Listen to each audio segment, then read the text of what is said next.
광양 환길지구 토지구획 정리 사업이 20년이 넘도록 추진되지 못하고 있습니다. 사업과 관련해 소송이 잇따르면서 조합원들 간의 깊은 불신과 갈등이 원인이 되고 있습니다. 지역에도 여수 예울마루와 전남 도립미술관이 들어서면서 예술과 문화 수준을 한 단계 끌어올리고 있습니다. 코로나로 문화 향연이 쉽지 않은 상황에서 문화와 예술을 가까이 즐길 수 있는 교육의 장으로도 활용도를 높이고 있습니다. 더불어민주당 대선 후보 경선의 최대 승부처인 호남 순회 경선이 하루 앞으로 다가왔습니다. 이재명과 이낙연 후보 캠프는 서로 자신들의 승리를 자신하고 있습니다. 네, 시청자 여러분 안녕하십니까? 여수 MBC 뉴스데스크입니다. 추석 연휴 이후 전남 동부 지역에서도 코로나19 확진자가 잇따라 발생하고 있습니다. 전라남도에 따르면 오늘 새벽 0시부터 오후까지 순천과 광양에서 각각 3명, 여수에서는 2명이 코로나19 양성 판정을 받아 역학조사가 이루어지고 있습니다. 특히 순천 확진자 가운데 2명은 요양시설 종사자로 보건당국은 이들 확진자가 근무하던 시설에 대해 집단 격리 조치를 내렸습니다. 광양시의 코로나 상생 국민지원금 지급률이 90%를 넘어섰습니다. 광양시는 지난 6일 이후 전체 대상자의 91.8%인 11만 7천 명에게 293억 4천만 원을 지급했다고 밝혔습니다. 지급 수단별로는 신용 체크카드 포인트 충전이 69%, 광양사랑 상품권이 23%로 집계됐습니다. 광양시는 앞서 지원된 2차 광양생활비 379억 원에 이어 국민지원금까지 지역 내에서 소비되면 지역 경제에 많은 도움이 될 것으로 기대하고 있습니다. 네, 광양 환길지구 토지구획 정리 사업이 20년 넘게 표류하고 있습니다. 사업 초기 시공사의 부도로 시작된 지리한 소송전으로 조합원들 간의 불신과 갈등이 깊어졌기 때문인데요. 이 사업의 정상 추진까지는 앞으로도 갈 길이 멀어 보입니다. 김주희 기자입니다. 광양시 환길동 88만 제곱미터 면적의 환길지구 토지구획 정리사업 부지입니다. 이 환길지구 토지구획 정리사업을 위한 사업 시행 인가가 처음 난 시기는 지난 2000년 9월. 그런데 20여 년이 넘도록 아직까지 관련 사업 추진은 제자리만 맴돌고 있습니다. 사업 초기 토지구획 정리조합 측이 선정한 시공사의 부도가 시작점이 돼 시행 대행사와의 7년여 동안의 지리한 법적 문제, 여기에 과도한 토지 지분 쪼개기에 조합원들 간 갈등과 불신까지 깊어지면서 사업의 정상 추진을 가로막고 있는 겁니다.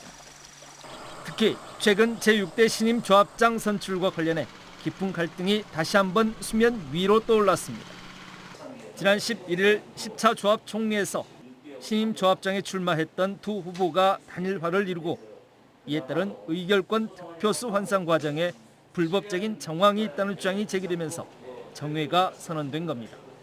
임장을 줬거든요. 근데 그 조합장 후보가 자기한테다가 표를 찍어야 되는데, 그리고 자기가 당선이 돼야 되는데, 그걸 그 조합원들한테다가 의견을 묻지도 않고 표현도 하지 않고 다른 조합장한테다가 찍어줬다는 얘기예요. 이와 관련해 일부 조합원들은 이번 선거가 조합 정관에 위배된 사항이 없다면서 총회를 속개해 당선자를 발표한 뒤에 함께 법적으로 따질 부분은 따져보자고 주장합니다. 결과가 만약에 김정석 쪽으로 결과가 나왔으면 어쩔 것입니까?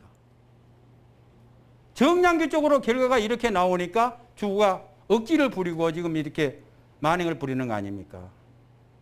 그래서 그것은 불법이 아니다. 불법 같으면 불법이라는 증거를 내놓으라는 이야기죠. 광양 환길지구 토지구획 정리사업은 지난 20일자로 사업 기간까지 만료돼 사업 기간 연장 절차가 시급히 필요한 상황. 조합원들 간 깊은 불신과 갈등 속에서 광양 환길지구 토지구획 정리사업이 정상 추진될 수 있기까지는 앞으로도 적지 않은 진통이 예상됩니다. MBC 뉴스 김지입니다. 여수 경도 개발 사업과 관련해 미래에셋그룹 박현주 회장이 사업의 전면 재검토를 지시한 것으로 알려져 향후 추진 여부에 관심이 모아지고 있습니다. 박 회장은 최근 시의회와 지역사회가 반대하고 공정위가 계열사 부당대출 의혹을 조사하는 상황에서 더 이상 사업을 추진할 필요가 없다며 관련 임원들에게 사업의 전면 재검토를 강도 높게 주문한 것으로 알려졌습니다. 미래에셋 측은 이에 따라 현대건설, 호반건설 등과 향후 사업 추진 방향을 논의할 계획입니다.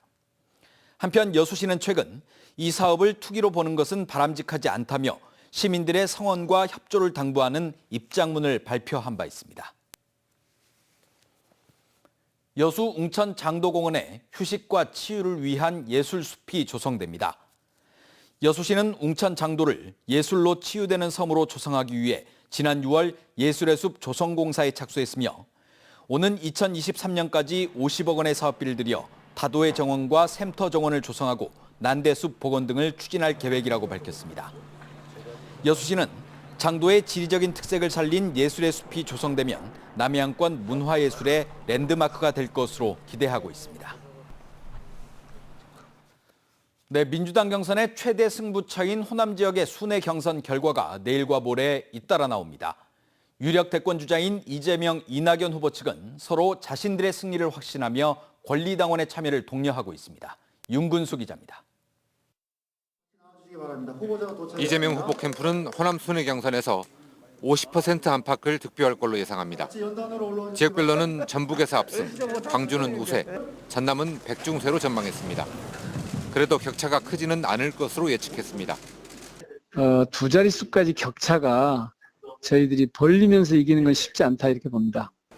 이낙연 후보 캠프는 두 자릿수 격차로 승리할 거라고 장담합니다. 전체적으로 합산하면은 10%에서 20% 이상을 이낙연 후보가 이길 것이다 이렇게 전망합니다. 그러면서 호남 인물에 대한 지역민들의 갈증과 대장동 의혹으로 달라진 바닥 민심을 공도로 들었습니다. 이러다 보면은 결국은 불안한 후보가 되지 않느냐. 이재명 지사 같은 경우는 불안하다. 이런 것들이 여론이 작용을 할 것으로 보여집니다. 반면 이재명 후보 캠프는 대장동 의혹이나 출신 지역은 별 영향을 미치지 못할 걸로 보고 있습니다. 다음 대선에서 승리할 수 있는 후보냐, 호남의 비전과 미래 개혁을 제대로 실천할 수 있는 후보냐, 이걸 매우 중요하게 여긴다고 보는데요. 개혁성과 추진력을 내세우는 이재명 후보, 안정감과 경륜을 앞세운 이낙연 후보. 두 후보의 접전이 예상되는 가운데 2차 슈퍼위크를 일주일 앞두고 공개되는 호남권 순회 경선 결과가 결선 투표 가능성 여부를 사실상 결정지을 것으로 보입니다. MBC 뉴스 윤문수입니다. 여수를 비롯한 전남 동부권에도 문화예술 인프라가 점차 확충되고 있습니다. 전국 어디에 내놔도 손색이 없는 수준 높은 공연장과 전시장이 더욱 풍성한 가을을 예고하고 있습니다. 최우식 기자입니다. 10년 전 기업의 사회공헌 사업으로 여수에 문을 연 GS칼텍스 예울마루. 지역의 열악한 공연 문화를 한 단계 끌어올리며 이제는 세계적인 음악가들이 찾는 공연장이자 복합예술 공간으로 자리 잡았습니다. 일명 예울마루 효과라는 말은 그동안의 역할에 대한 평가로 충분합니다. 여수시와 함께 또 지역 시민사회 또 각계각층의 자문위원들과 함께 조성되고 현재 10여 년에 걸쳐서 운영되어 오고 있는 지역의 대표적인 또 남해 남중권의 대표적인 문화예술 공간으로 보시면 되겠습니다. 올해 개관한 전남 도립미술관은 지방 소도시에 들어선 공공미술관으로 이미 세간의 관심거리입니다. 최근에는 이건희 컬렉션 등 초대형 전시 기획으로 예술 애호가들을 설레게 하고 있습니다.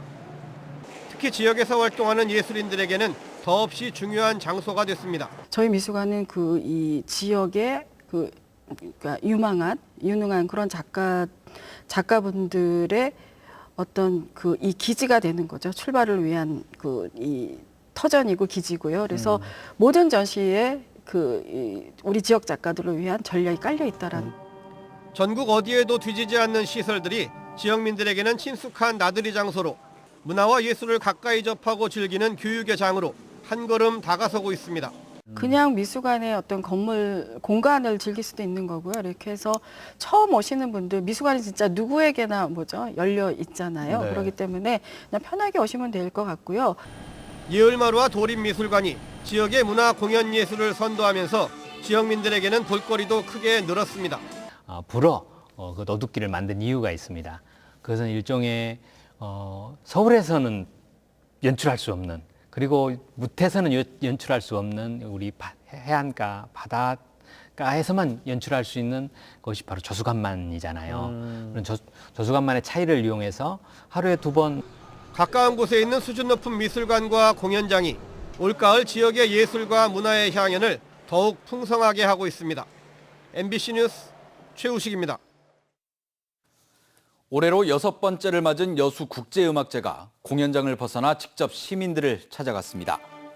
여수국제음악제 공연단은 오늘 순천역과 여수공항, 여수엑스포역을 돌며 현악 4중주와 피아노 5중주를 포함해 다양한 공연을 선보였습니다. 공연단은 다음 달 9일과 17일 또 오는 11월 10일에도 시민들이 많이 찾는 공공장소에서 공연을 이어나갈 계획입니다. 허가를 받지 않고 조업을 하던 불법 체류 외국인이 해경에 붙잡혔습니다. 여수해양경찰서는 어제 오전 고흥 외나로도 인근 해상에서 근무지를 무단 이탈해 승선원 명부를 속이고 조업을 하던 베트남 국적 26살 A씨를 붙잡아 출입국 외국인 사무소에 인계했습니다. 여수해경은 최근 3년간 85명의 불법 체류자가 검거됐다며 고용주에 대한 단속도 강화할 방침이라고 설명했습니다.